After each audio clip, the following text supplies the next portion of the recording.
Yuki and John's Patriot. All right, Yuki Nakamura. John Brennan. How are you? I'm fine, thank you. Oh, that's nice to hear. What you got going on lately? You're wearing a beautiful Hawaiian shirt, by the way, because a Thank bunch you. of people can't see it. There's a grapefruit on there. There's cherries. There's all kinds of fruit and vegetables. Yeah, Hawaiian. Isn't this too busy? No? No, it's not too busy. Are you kidding me? It's beautiful, Yuki. Oh. What busy? I want more business.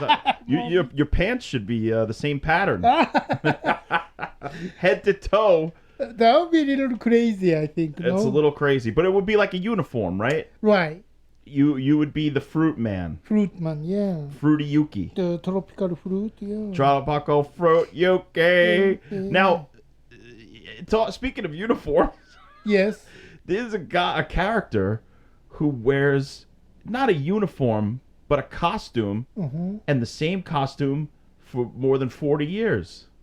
What are you talking about? Indiana Jones. Oh, yes. Right? He's got the whip, Right, the leather jacket. the leather jacket, the whip. hat, the whip, the gun. Yeah. He still has the gun. He still has a gun, yes. The satchel, Oh, yes. right? The beige shirt, Yeah. the dark brown Right. pants. The boots. Just describing Harrison Ford, the most Yes. beautiful man that ever graced the face of the earth. No, there's a lot of women who I know throughout my life. The two that have sexual awakenings for women that I know personally were Harrison Ford and David Bowie in Labyrinth. Oh. David Bowie's crotch in Labyrinth awoken a lot of women's and Really? men's sexual, you know what I'm saying? Are they young ladies or old Oh, ladies? no, they're my age, people in my generation. So middle age. Thanks a lot. That's the first time anybody in my life ever called me middle-aged, Yuki. You son of a bitch. No, it is. I'm in the middle. I'm probably over the middle. I'm probably going to die next year. Anyway, this is about Indiana Jones. Right, okay. So you saw the new one. I saw the new one. What'd you think? Well, I always like the first one, Raiders of the Lost Ark. Perfect movie. Perfect movie. You know, like a Saturday morning, the archaeologist, like a real adventure, the pure entertainment. Now it's kind of second one, third one, fourth one, fifth one, getting weird, and especially last one, Crystal Skull. I thought there was too much sci-fi element in there. I agree. So why don't we go movie by movie, Okay. leading up to the new one, Okay. and we'll give our opinions on the new one. I mean, you sort of gave your opinion on the overall of the franchise. I have a different view, as we'll get to as we Right. go through them. But overall, I love the series. I love Indiana Jones. Honestly, it's one of my favorite franchises. The music, everything about it is so amazing. But there are low points that we'll get Right. and speak about. So the first movie, Raiders of the Lost Right. Ark, 1981. One? Something like that, yeah. Obviously, we don't research. We Right. just guess or try to Right. remember on this Right. podcast buffet. Yes. But okay, so let's say 1981 came out. Do you remember seeing it in the theater? Yes, I waited in Chinese theater. Oh shit! I was, in LA. Yeah, I don't remember if I was in the news, ABC News or something, but we made the line and movie come out Friday, so like a Thursday night, Yeah, not the Thursday night, even the Thursday daytime. daytime. We started making lines and people playing the cards and talking to each other. Some people show up with like Indiana Jones and then Wait, people in the first Raiders were already dressing like Indiana Jones? That was the second one? No, the first one, I'm sorry, can be dressed up like Indiana I was just Jones. gonna say maybe they looked at a magazine or something, saw his outfit, and said it's gonna be Right, amazing. but we waited in front of Chinese theater. Oh, okay. So and then were you blown away by the first one? I mean, it was a phenomenon, yeah, right? Phenomenon, yes. Yeah. Just like Star Wars, it just come out, then go back to line to see second See it one. again. Yeah. Oh, I would have done that myself. I've seen Raiders in the theater now 3 times. Once on IMAX, once I don't even remember where. It was just a re-release, one of the re-releases. That time IMAX was there?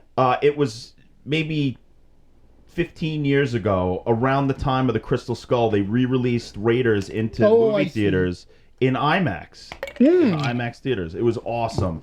Then another time I saw it, I forgot it was a repertoire theater. And then the third time I just recently saw it with Liz Shack, our producer, and we went to the Fathom events, which sometimes people talk shit about Fathom, but everyone that I've seen has been pretty good. I heard that there were some that had technical issues and things like that. Right. But I love going to Fathom events and seeing the old stuff. That's the expensive, right? That one, like they charge like a 15, 20. It was close to 20. All movies now are. The other day, me and Liz went to. What was it? The Indiana Jones one. It was 20. Sorry, it was like 30. $40. 20, $40 for the day. It was over 30 for the whole thing. One person? 2. Oh, 2. No, okay. So the tickets are $19-$20 now for regular movies. Oh my God! You know, I'm in the Bay Area, right? I mean, it's Brooklyn. I go local theater. Okay, it's not as fancy as, AMC or Liga. I pay, I think, $6. What? The local theater, the Wednesday is $6. And then every day before 4 o'clock, it's $7. Holy shit. So I always go there. It's cheap. It's probably $12 for the matinee here, and that's not even cheap at Regal. Over here by Astoria, the closest one is Regal. Yes, I like Regal, actually. I'm into Regal. I love also the AMC leather seats, right? Don't you love the leather? The red leather, the recliners? But, I mean, it's nice, but, I thought the movie is always, cheap entertainment. Local theater, dirty, smell like a popcorn. Yeah. And then, less than $10. That's always in my mind. Movie theater. Yeah. But I mean, like a reserved seat, fancy big leather seat with a table in front of you, cup holder.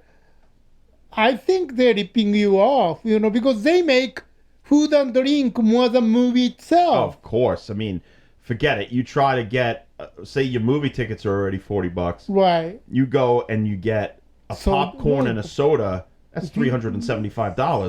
You're screwed. Yeah, you're screwed. So yeah, it sucks. It's like a baseball game or a theme park, and then I mean it's true. It's not. I'm not making it up. They make food and then drink more than those attendants. That's why I sneak the Sour Patch Kids in my crotch. I put them right on my dick, and because it feels good, but also because I could get the Sour Patch Kids. Wait, I just realized I said it. But okay, let's scratch that part. Okay. I put milk duds by my balls and sneak them into the thing. I also tried to sneak in one time in my asshole Starbucks. Oh. Yeah, a jug of Starbucks coffee inside of my butthole, and it exploded. And I pretended that I had diarrhea, but the guy didn't believe me. He smelt the coffee, so he kicked me out. Yeah, but luckily it was of the time of the COVID masks, so he didn't see my face. So now, ever since, I just sneak right past. He doesn't know who I am. But that's after you paid. So when they kick you out, none of that happened, Yuki. I just made it all out. I believed you. I know you did. All right, back to Indiana Jones. Yes. So Raiders of the Lost Ark, perfect movie, right? We both agree. And then remember the beginning that the guide. Yeah, Alfred Molina. Yeah, Hell yeah. Who knew back then he was nobody. He was one of his first roles, and he went on to be one of our great actors. Yeah. Okay, here's a question I have. Yes. If you were hired to do that role, would you let them put live tarantulas all over you? That freaks me out. I don't know if I would do it. I don't know. Because in Alfred Molina, that's before the age of digital, whatever. They really put all those tarantulas all over his back. That's the great scene, right? Like when he sees the first only one or two. Yeah. Then Indiana Jones, and then he was like all back. So that's a great. I like that kind of direction, you know. Oh, that Spielberg whole opening. always. Yeah, Spielberg yeah. has those, especially in the Indiana Jones movies, those beautiful twists, Right. like you said, where in the front he has two spiders, and then he turns around, they're all in the Right. back. He's so clever and awesome. And maybe though that was a partly Lawrence Kasdan who wrote the first one. Oh, right. You know, he also wrote Body Heat, which Right. we love, with Kathleen Turner, and Empire Strikes Back, and all sorts of other Right. movies. He's a genius screenwriter. So maybe it was him. There's this great thing online that you could find. It's a story conference transcript. It's the transcript of George Lucas, Lawrence Kasdan, and Steven Spielberg talking and developing the first Indiana Jones movie. Oh. It's awesome, and you could read it and you see as they come up with ideas that end up becoming iconic throughout this story conference. We'll put a link up to that. It's so cool. So the three of those guys, and apparently there's one other guy who helped invent Indiana Jones with Right. George Lucas, named Philip Kaufman. Phil Kaufman, right? He directed the Rising Sun.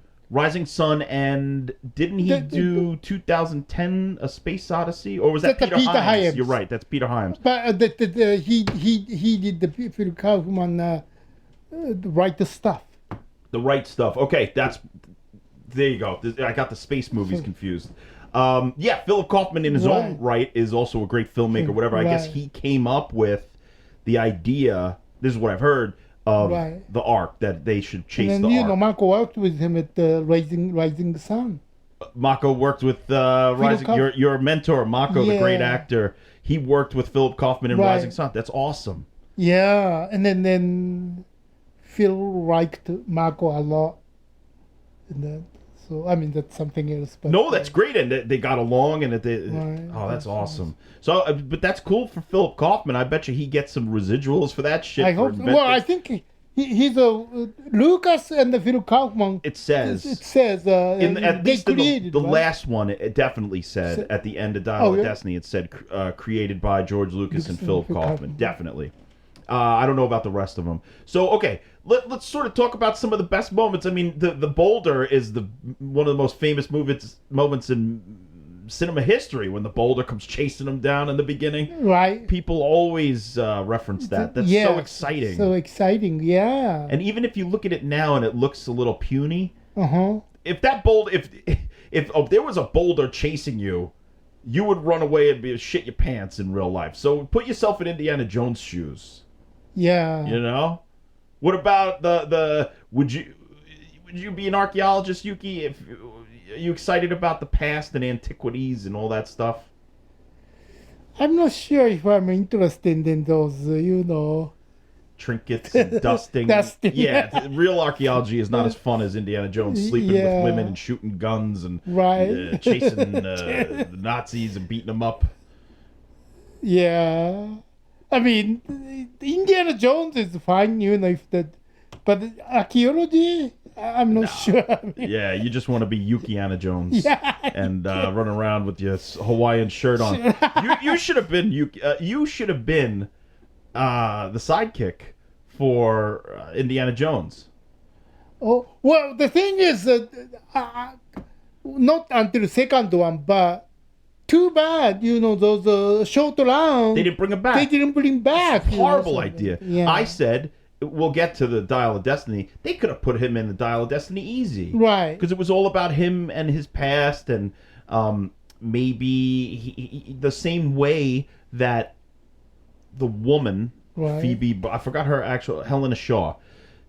I loved in the fifth, we're jumping ahead. In the fifth one, the antiques market, the black market, that is such an amazing idea, that people steal these antiquities and sell them on the black market. Short Round could have been in there selling something. Oh, Indy, how you been? Oh, and he could be like, I'm so disappointed in you. So any of that could have been such a perfect moment for other people from Indiana Jones's past to be there.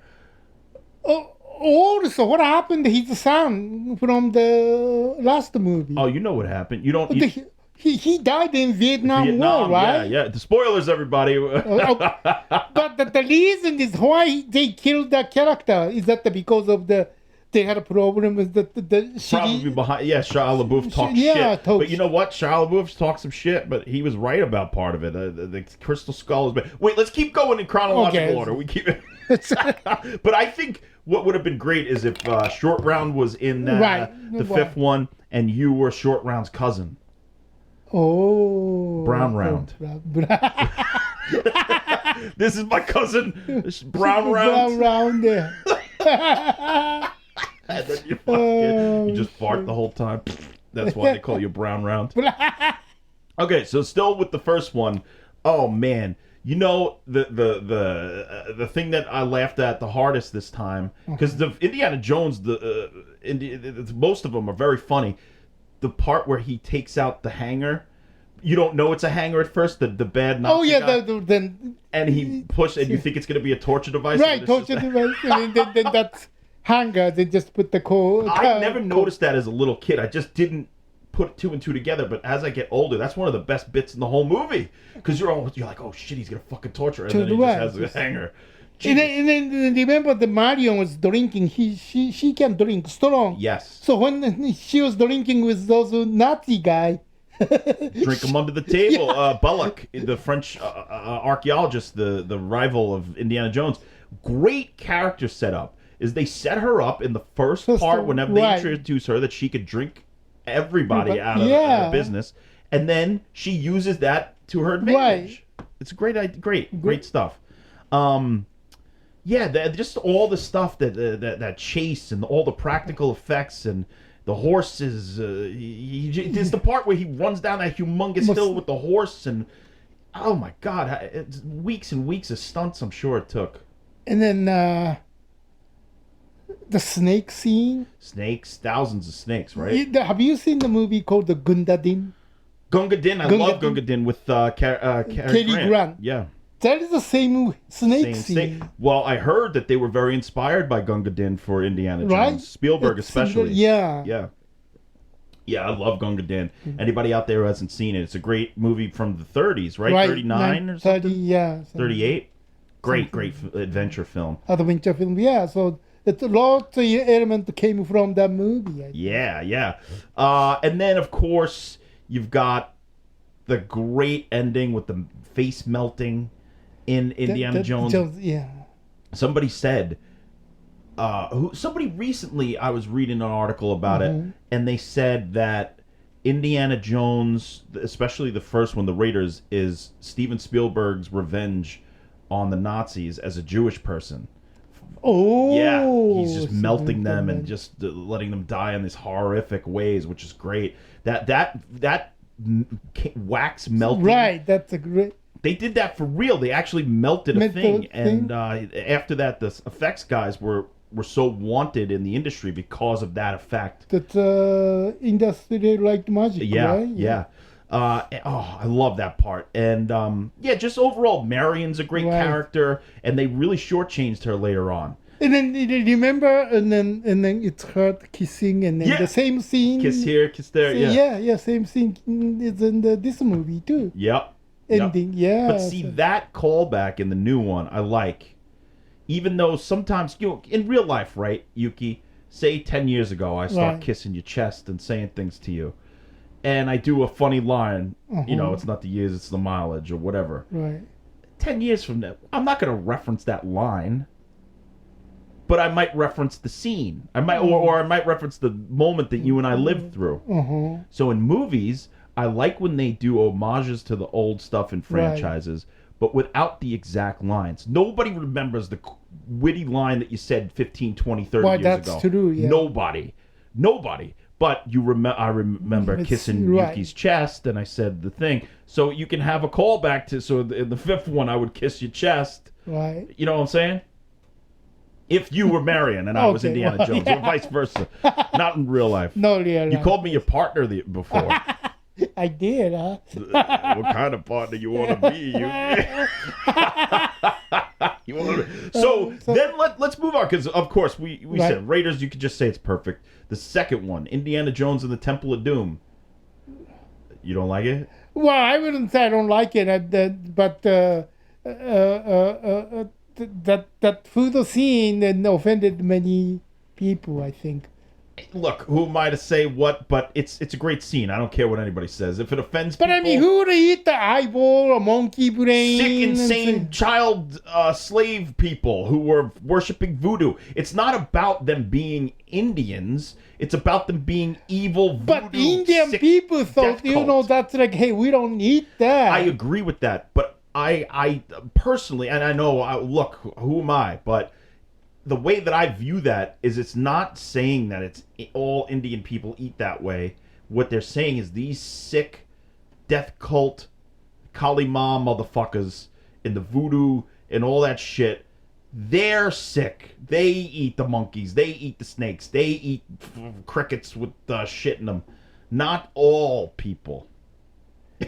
I That's the know, way I but view I it. mean, personally, I don't mind, but it's just those showing these offend many people. No, you it's true. know? Okay, so fair enough. But I was 5 years old when I saw it, or 4. I just loved it. The guy with the 2 snakes, when he put the 2 snakes in his mouth at the same time. Because Eyeball soup. I mean, if you are educated, oh, it's a movie. But some not so smart, not educated people think that's the real thing. That they Yeah, might but what's think. more offensive, that or the fact that the second half of Crystal Skull sucks? I think it's more offensive that the movie if the movie sucks. At least Temple of Doom is exciting and look, yes, it's fucked up, but I don't know, it's a movie. Well, if you say so, everything is a movie. Yeah, but- it is. It is all a movie, and I don't think every single thing is not meant to be this weaponized. Well, but if you say so, then why rating? I mean, like, okay, in Japan, there's no rating. Like everywhere, you can kill anybody, shooting 100 people. We know, public knows, it's a movie. Yeah. But this country, why you talking about too violence? You can show so much killing people. It doesn't good to the kid. Kids gonna copy that. Yeah. But in my country, nobody talks about. The kids don't copy that. No, because No. nobody copies I that. grew up. I saw this movie when I was 4 years old in Yeah. the movie theater. My uncle brought me to this movie with my cousin. I mean, I'm not that fucked up. I'm a little fucked up, but I don't think it's the movie that fucked me up. Right. In fact, the movie was awesome. I loved it. And so this is the movie that invented the PG-13. This is a PG movie. And the reason that the PG-13 ratings became a thing is because of this movie, and people were saying how fucked up this movie was and it's not good for kids. Kid. I But see, disagree. because It was it's- one of my favorite movies. Right, because it's the escape from the reality. So, Yeah. okay, I hate this guy, but I don't kill him. But Dirty Harry killing all the bad guys. Yeah. Instead of me, he's doing it for Wish me. fulfillment, Yeah. yeah. So I don't mind, Rambo kills 100 guys. Yeah. But then why are you talking about too much violence? We have to put the rating R because it's too much violence. Rambo killed too much. Schwarzenegger killed too much. Like, see, that's the thing. Why that in the movie? Who cares? But this country, they care. Because Yeah, it's weird. Well, I'll tell you why. Yeah. It's because the kids aren't sick. Most of the adults are sick. This is a sick society. So the adults really are the ones that need the rating because they're fucking insane. I mean, they're crazy. So what they think like, okay, Dirty Harry killing everybody, so I can't do it. Yeah. They think that way. I think so. So Some people do. Sick people. sick people then. I Yeah. mean, This is a sick society. Even though it's the best country on earth, in my opinion, I wouldn't want to live anywhere else. But we're fucked up. We're fucked up. and then keep going. School shooting, mass shooting. Yeah. Like, I don't get it. Why? Trust me, I don't get it either. I don't even like shooting guns. I mean, I've shot a few, and it was all right. But I don't want to shoot a gun unless, I don't know, unless the apocalypse comes and I gotta kill people for cans of beans or something. Is that what's the problem in this? Is that the education, or is that the personal It ain't mentality? the movies. It's not the movies. I'll tell don't you think that it's much. No, it's not the movies. But many politicians are blaming on the movie, I think. Of course they do. And you know what it is? It's probably the politicians. But this is a political... this is Indiana Jones. Anyway, Okay. so Indiana Jones and the Temple of Doom The- is my favorite of them. Okay. Because of nostalgic purposes. I love this movie as a kid. I still think it's a fucking masterpiece. Some of the best Indiana Jones shit is in here. The fact that he saves the kids, even though he's just in it for Right. the fortune and glory. Fortune and glory, that's kind of quirky. Huh? No, you don't like that. Fortune and glory, kid. Fortune and glory. That's what he's doing it for. Because you don't need Indiana Jones to be a really deep character. You just need to give him one thing. He's chasing something, and then he has a second thing. In the first one, it's his relationship with Marion.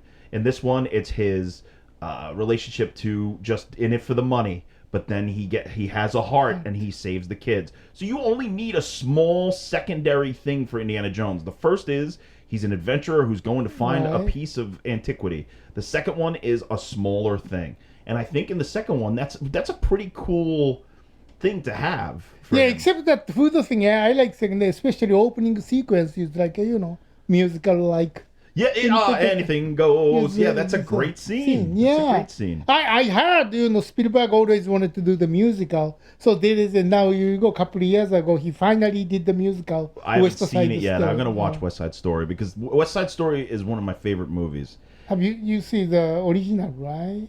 Of course. What do you mean, the Robert Wise one? Yeah. Of course I saw that when I was probably 2. But I love that movie, and the reason I haven't watched Spielberg's yet is because I feel like it's going to be a bastardization of what Robert Wise and Jerome Kern did, and I'm worried because I love Spielberg and I don't want to dislike. I've disliked some of his work, just small stuff, but I don't want to ruin West Side Story. Right. I don't want to hear a shitty version of Officer Krupke. I don't want to hear a shitty version of Stay Coolly Cool Yeah. Boy. I just want to leave the original alone. Right. That's Okay. the way I feel. So I might not watch it. I might. I don't know. Well, if you watch it and then just you have to separate them. I'm going to try. I'm going to try my best because Robert Wise recently, not to get too far off topic, has slowly become one of my favorite directors. The dude did every genre. Yeah. He did musical. He did West Side Story, Sound of Music. He did one of the greatest sci-fi movies ever made, The Day the Earth Stood Still. Andromeda Strain. Andromeda Strain, the great sci-fi movie. One movie did good too. Which one? Oh, The War. Yeah. The Sam Pebbles. Sam Pebbles. You've got The Haunting. Hunting, yeah. Greatest haunted house movie ever made. Yes. Then my father showed me the other day a movie called Somebody Up There Likes Me with Paul Newman. This is the prototype of Rocky. I guarantee you that Sylvester Stallone was a humongous fan of this movie, and he wrote a spiritual sequel, and it's Rocky. So if you watch Somebody Up There Likes Me first, and then Rocky, it's a great double feature. Paul Newman's in it. He's amazing. Anyway, Robert Wise, Steven Spielberg, Right. Indiana Jones and the Temple of Doom. That's how we got all the... Did I tell you the way I met him and then Robert Wise? Yeah. Oh, yeah. Yeah, I did the documentary, so I interviewed him, and Holy shit. Marco was doing this, the yellow face like Asian casting in yeah. Hollywood. Yeah. So we interviewed Robert Wise, and then after I sent it the tape, and he sent me letter. Sent Robert, I still have that letter. Oh, that's so cool. Yeah, and then the us stood still. This huge poster, he signed it. He gave it to me. When I was moving around a couple of times, I lost it. Oh, no. I'm No! so pissed. That's a priceless piece of... Right? It's a priceless, It's priceless. The man who made that movie signed it. Oh, Yuki. All right, so we agree Indiana Jones and the Temple of Doom is a flawed movie, Right? but to me it's my favorite. And Short Round is great. I think Kate Capshaw, she's great. I don't care what anybody said. Why do people... I know, I liked her character. I liked Now her character. she's Mrs. Spielberg now. Oh, yeah, they were They were sniffing each other's heinies on the set of that movie. You know it. They were like, oh, hello. Hello. Now, the second one has an even crazier bug scene. Yes. Would you do that? You know the part where she reaches Oh into my the... God. Oh, my I God. can't, I mean, that's, yeah, like a snake. Now, insect. The insects in the second one are yeah, off the chain. They're those big centipedes and the Oh, beetles it's and all disgusting. that shit. Oh, And that big stick. You know the one that looks like a stick? She puts her hand Right. into that goop. Oh, I don't think I would. I wouldn't. If you were in a room where spikes were coming down, You let me die? I would let you die. Thanks a lot. Hey, Yuki, no offense, but I can't touch one of those things. I would die of a heart attack if I touched one of those things. So every movie, all the five has like a third one was rats. Right. So let's talk about the third Yes. one, Indiana Jones and the Last Crusade. Now, I think that this movie is close, but it's not Close to what? to being as great as the Oh, first okay. two. But for me, there's just a small bit missing, and I'll explain to you why. But first, tell me what you think. So you got the rats. Sean Connery's great. What else? Right. There was some funny moment, especially father junior Great thing. scenes, But the yeah. funny thing is, Sean Connery is just 12 years older than Harrison Ford. I know, right? That's unless he had him when he was 12. Yeah. So I think Sean Connery was 60, and then Harrison Ford was 48. Wow. That's Wow. yeah. Now Harrison Ford is a lot older than 80. Sean Connery did that movie. Jeez Louise. Yeah. So I really like a lot of Last Crusade. I think it's a great movie. But that the little too much for me was the father Henry Jones kind of he died but came back reviving. Okay, so that's where for me the movie, even though it is great the way it is, for me the movie climaxes with that amazing tank chase where they're in the Right, tank and they're fighting and the horses and Right. they're punching each other. That's the climax of the movie. And then you have this sort of an epilogue where they actually find the chalice and the Nazi shoots what's his name? Henry Sean Jones, Connery, Sean Henry Connery. Jones in the stomach, so forcing Indiana Jones to go through the trials Right. and to get the booby traps. It's fine. But it's not as exciting. I feel like they could have done all that in sort of a more exciting way. You know what I mean? Because it's after you get these big set pieces or whatever, Right. and you end with sort of a quiet thing. I know some people will disagree with this, but I felt like it could have been more lively. See, because the first one, the arc melting thing, Exactly. it didn't bother me. But this one, those great thing and Yeah. drink and then come back. I don't know. It just Yeah. didn't work for me. Yeah, and it didn't work for me because it was so. It was high stakes, but those stakes could have been during the chase. The father takes the bullet, and then it's a race against time to get him to the chalice. So I don't know. There just could have been a little more tension or something. I don't know. Then the old man's in there. Right. So that old man has been in there since the Middle Ages. Yeah, I mean, they The did night? yeah. That's a little, but that's really just a small nitpick in my brain. I still love the movie. I think everybody's great in it. Even Denholm, they give Denholm Elliott a big, Marcus. Yeah. They give him a big role. I wanted the movie end there. 3 Indiana Jones. I agree. Him riding off into the sunset was perfect. Right. That was a perfect ending. Well, so here's the thing. Spielberg shouldn't have done the next two. Spielberg. Okay, now that let's talk about Crystal Skull a little bit, because this one is a little more complicated because there are so many scripts leading up to what we got. Spielberg never wanted to do a fourth one. He just was done. They rode off into the sunset, and as far as he was, it should have been. He should have passed it off to another director earlier and let another director do the fourth one, so that it was more passion behind it. Okay, there was one script called Indiana Jones and the Saucer Men from Mars. by a guy named Jeb Stewart. This came out in the early 90s. This was supposed to be the next one. This one took place during Roswell. And it was about Indiana Jones was nearby doing an archaeological dig to where the crash in Roswell happened, and he gets involved in that. And then there's fights and there's chases. And What happened this script?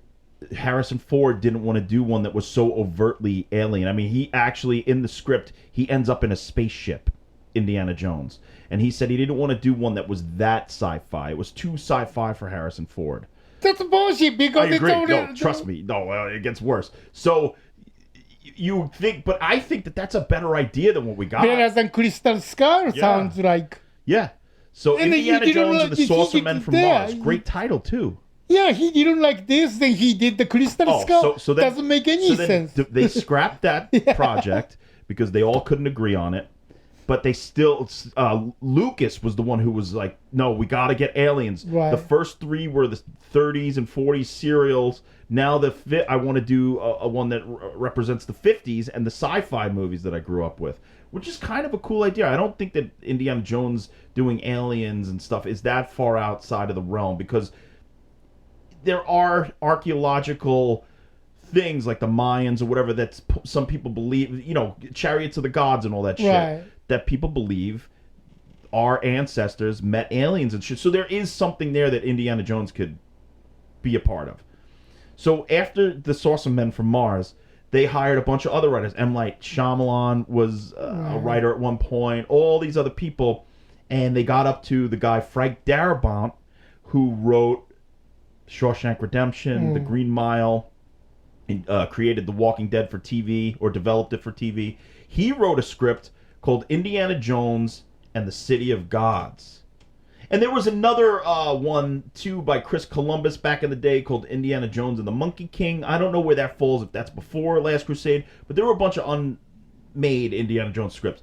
The one that Frank Darabont wrote, called Indiana Jones and the City of Gods, still dealt with the Crystal Skull, but fucking awesome. I'm talking, it was good. Marion was a real character. There were all these things that happened. There were some imperfect scenes. Why this didn't happen then? Because Lucas didn't like it. Lucas didn't like it. Spielberg said that it was the best draft of anything he'd read since Raiders of the Lost Ark. Spielberg put a stop to it because he wanted to add the sun and he wanted to do all this shit. Why? If you read this script, it's great. There are, like I said, there's a few flaws. There's a part Indiana Jones, they go to this section of this island where all the animals are really big, and Indiana Jones gets swallowed by a snake, and he has to Maybe ego and jealous. What's that?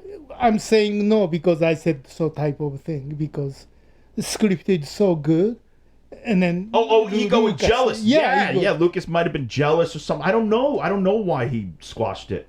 So then after that, they kept certain small kernels of Frank Darabont's script. The opening took place in Area 51, all that stuff.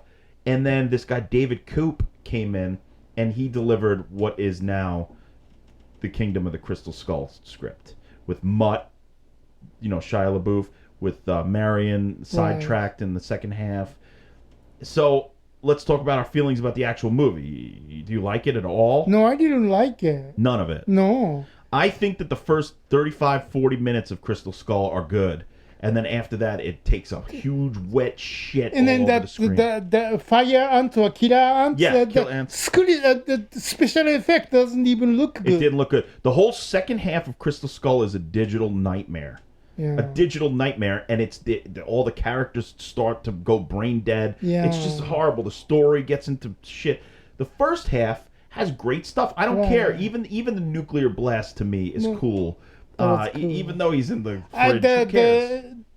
His son, when he shows up. When he shows up and he's the greaser. Right, that's great. The bike scene, that's right? great. Then when they go to the cafe, and then in Right. order to get out of the danger because the KGB's there, he tells his son to punch the jock in the face, and he starts to fight, and then the chase. That reminds me of like Wild One and Marlon Brando. Yeah. Yep. So all that stuff I liked. I liked that up until the point where it actually changes when Indiana Jones, they have those natives, in the first. Oh yeah, And he shoots the dart back into the guy's mouth. As soon as he shoots the dart into the guy's mouth, the movie fucking takes a huge wet shit. After that, it sucks. Yeah. The whole opening is great. The hound dog. Right. The kids drag racing with the KGB people. I don't know. That's my feelings on Crystal Skull. And it's sad because reading that City of God script, it could have been great. Marion is an actual... In Crystal Skull, she comes up and she just is... It's like she's on pills or something. And she's like, Indiana Jones. She's just... And it's not her fault. It's just because they wrote that character in Crystal Skull horribly. There's nothing there for her to play with. I just didn't like that movie. Shit. Okay, so now we're up to the Dial of Destiny. And we, of course, we failed to mention the TV show. I don't know if you ever watched the Young Indiana Jones Chronicles or any of that stuff. No, I have some, but no whole thing. It's okay. I revisited a couple of episodes on Disney Plus just to see what it was like, because I remember watching it as a kid. It's pretty good. There's some good stuff in there. The Secret of the Jazz is a good one. Harrison Ford makes a cameo in that one. And I think that the actor, Sean Patrick Flannery, they chose as a good choice for young Indiana Jones. Okay, Dial of Destiny. What do you think? Well, I mean, the last one already ending kind of too much sci-fi. This one, I really didn't buy it like a time travel thing. Okay, but you liked it better than Crystal Skull? Yeah, I mean, I liked it more than that. I still don't like, the towards the end. Sure, okay. So let's talk about the things that you liked about it. Well, I just tried to, everything, like the Marion showing up and... Yeah, that was nice. That was nice. I thought that the character of his goddaughter was very good. I was worried it was going to be, I don't know, too sweet or something. She's an asshole. Yeah. It's great. She's stealing things and trying to make money, and she's not a good person until they start to get into the adventure, and she starts to do nice, and then, better things. I thought the villain, Mads... he's very good. I thought he was good. Even his henchmen are good. They all have a very certain look. I just didn't get... Do you remember the black girl? Yeah. She didn't do much. I don't know exactly. I just don't understand what her role in it was. I know that she... I think what her role was that she was trying to get... Because, okay, Mads Mikkelsen, the main villain... He helped get the guys on the moon. He was a Nazi scientist who then got hired by NASA, who helped bring the guys to the moon. I think her role was to get Mads Mikkelsen to meet the president, and she was there trying to get him to go. Right? Isn't that what she was telling him? Because wouldn't a Nazi? This is what I think. Wouldn't a Nazi not want to have like an African American in his team? Isn't that part of what they don't like? I just didn't understand. That's why she get killed? Because she was black? So he was just using her? Because look, they had that other scene, great scene, and I was like, oh shit, if this is how this villain's going to be, this is going to be crazy. He talks to the black guy who comes into the room, who brings in his tea or something in the hotel, and he starts to question him, and he says, where are you from? Where are your people from? You fought in the war, all this stuff, and then and the black guy starts to realize he's being sort of talked down to, and they have this really great scene, and then Mads Mikkelsen says, "You didn't win the war," meaning America. Hitler lost the war. Great scene, and it's just like so much subtext about his racism and right.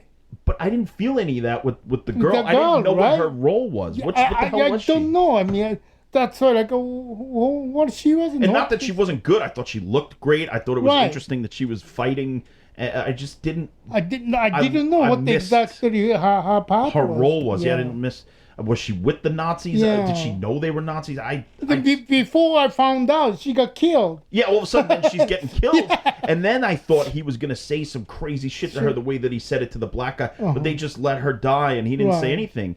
I thought it could have been more powerful if he was like, I used you to bring the Nazis back. And she dies like, oh, fuck. That would have been better. Right. But overall, I thought it was good. The kid... The one who's sort of like, he didn't bother me. I was worried that this kid was going to bother me. He was fine. I liked the time travel. Really? While it was happening, I go, oh no, this is gonna fucking suck.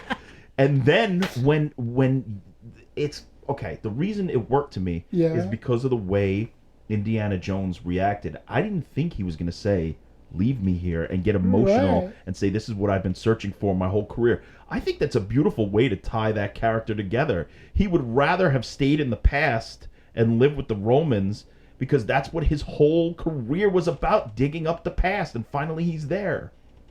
It's like, he came back, but I wanted to state that reminds me of End of the Close Encounter. Yes, he abandons his family to go and see the aliens. Same thing here. But except he came back. But he was forced. She punched forced. him in the face. So, I know. she knocked him down. So I mean, it wasn't. I thought that was funny. But then you had that very sweet scene at the end with Marion, and that's an emotional tie together. Yes. I thought it was really good, and I know that I'll watch it again a few times, and I'll start to appreciate it a little bit more. All right, so that was Indiana Jones. Any final thoughts on Indiana Jones? Movie was too long. Oh yeah. Oh my God. That's the biggest flaw of Dial of Destiny. That shit was 2 hours and 30 minutes. That shit should have been 1 hour and 47 minutes. Yeah. That's like enough with these long fucking movies, right? These days, movie too long. I think long. James Cameron and then Marvel, Tarantino. Yeah, Marvel. Well, so Tarantino, I could sort of handle his movies because they're breezy. Sometimes these longer movies where it's like action. The new Mission Impossible like that. It's just 3 hours and then still part one. There's no. Sometimes the action needs to spring from an emotion in order for it to work, and not always. If you're just jumping from set piece to set piece because it's mandated, it's not emotional anymore. It's stupid. This was like, oh my God, unnecessarily too long. Instead of 5 minutes, between 5 minutes action between two scenes. Oh my God, this new Mission Impossible, like the action scenes, like a 20 minutes, 30 minutes. That's why movie is 3 hours. Then if you the action scene that long, you lose. Yeah, I agree. Movies are way too long right now. Honestly, the sweet spot is hour 40, hour 50 minutes for certain things. Action, where horror, 82 minutes at most. You get in and out. Give me an 82-minute horror movie, and even if it's bad, it's still good because I only fucking did it for 80 minutes. So I don't know. Yeah, length of movies. I can't. But was afraid. Me and Liz watched that, and I really, really, really liked a lot of it. But it was almost 3 hours long. They could have taken a whole hour out, and I still would have. It would have been better. Yeah. For real, it would have been a better movie with an hour gone. So that's my personal opinion. Oh my God. Anyway, all right. So Yuki, this is the podcast buffet. That was Indiana Jones. You want to thank anyone? Thank you. Me? Thank you. Yeah. What about the audience? Yeah, thank you. Thank you to the audience. Thank you to the patrons. Patreon. Thank you to everybody who has ever listened to us, looked at us. Right, thank you for tuning us in. Yeah. All right, I don't think we have anything to promote other than that. And Yuki, say one more thing. Yes. Good night. Good night. Yuki and John's Patreon.